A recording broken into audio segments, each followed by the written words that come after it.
April 18, 1945, Western Germany, the Ruhr Pocket. Over 500,000 German soldiers, a man who had fought across Europe from Stalingrad to Normandy, made a decision once unthinkable. They surrendered en masse to American forces.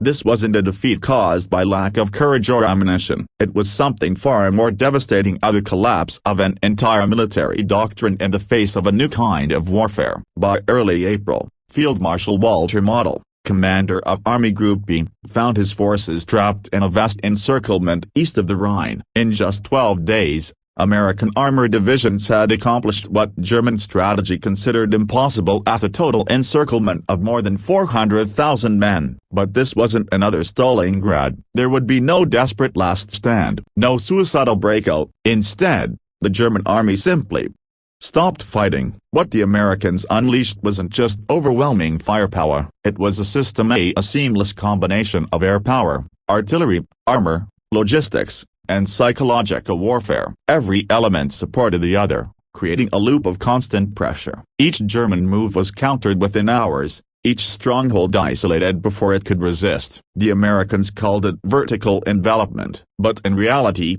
it was the perfection of synchronized warfare, a method that made traditional resistance meaningless. German soldiers had been told for years that Americans were soft, untested, dependent on machines rather than skill. But by 1945, the U.S. Army had evolved into something entirely different: an industrial organism that fought not with instinct, but with system and precision. For the first time in modern warfare, an army's ability to fight was destroyed not by annihilation, but by inevitability. Model watched as entire divisions surrendered without firing a shot. Veterans who had once survived the horrors of the Eastern Front now chose to lay down their weapons. They weren't defeated soldiers, they were men who realized their courage no longer mattered. Before taking his own life, Model reportedly said, "The Americans do not fight battles. They stage industrial operations. Our men face not an army, but the system." The system he spoke of was unlike anything Germany had ever faced. From North Africa to the Rhine,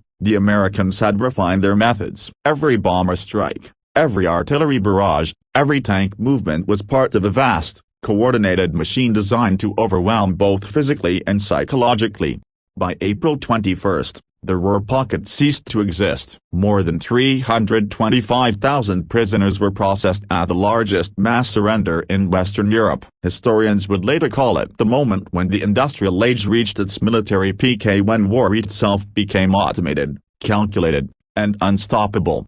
The German soldiers of the Ruhr didn't surrender because they lost faith in victory. They surrendered because they had become obsolete. Since 1942, the United States Army had evolved from a conventional force into a massive, integrated war machine. It wasn't built around heroics or individual tactics, it was built around systems. The Americans mastered what their officers called synchronized warfare. Air power, armor, artillery, logistics, and intelligence didn't operate separately, they functioned like the gears of one vast mechanism. Each part reinforced the others, producing an effect far greater than the sum of its parts. This was more than military coordination, it was industrial warfare taken to its logical extreme.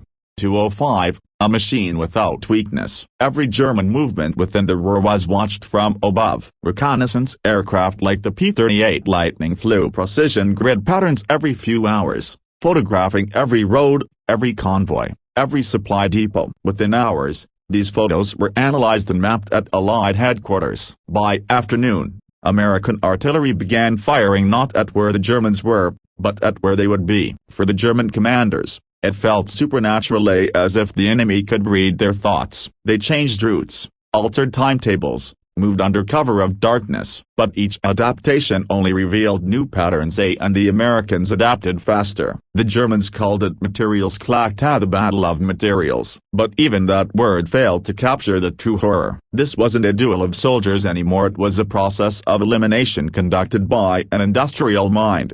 255, the death of a doctrine. For 5 years, German tactics had dominated Europe. Their doctrine, known as Auftragstactik, emphasized initiative, speed, and decentralized command. German officers were trained to think independently. A lieutenant in the field could make decisions faster than an American colonel waiting for orders. It was this flexibility that allowed the Wehrmacht to conquer Poland, France, and much of the Soviet Union. But by 1945, that very strength had become their greatest weakness, because every move, every tactical improvisation, fell into an American system designed to counter everything. The Americans didn't outthink their enemy, they made thinking irrelevant. Colonel General Alfred Jod later wrote in his diary, "Greater than our flexibility has become a prison. Every principle that once gave us victory now ensures our defeat."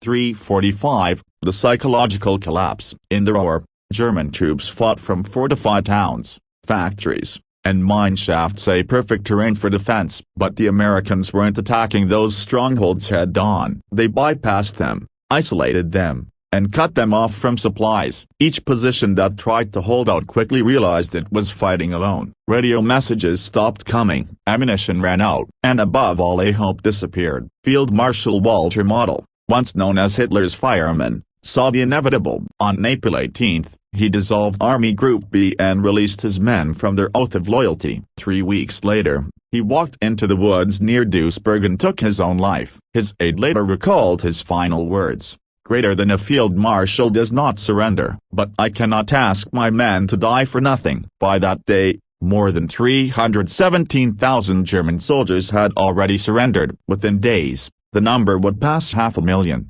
445, the end of an era. When American troops entered the Ruhr Valley, they didn't find a broken army, they found an obsolete one. The German military machine that had conquered Europe was no longer suited for the kind of war the Allies were fighting. The old virtues, courage, initiative, tactical skill, had been replaced by something colder but far more effective, systematic efficiency.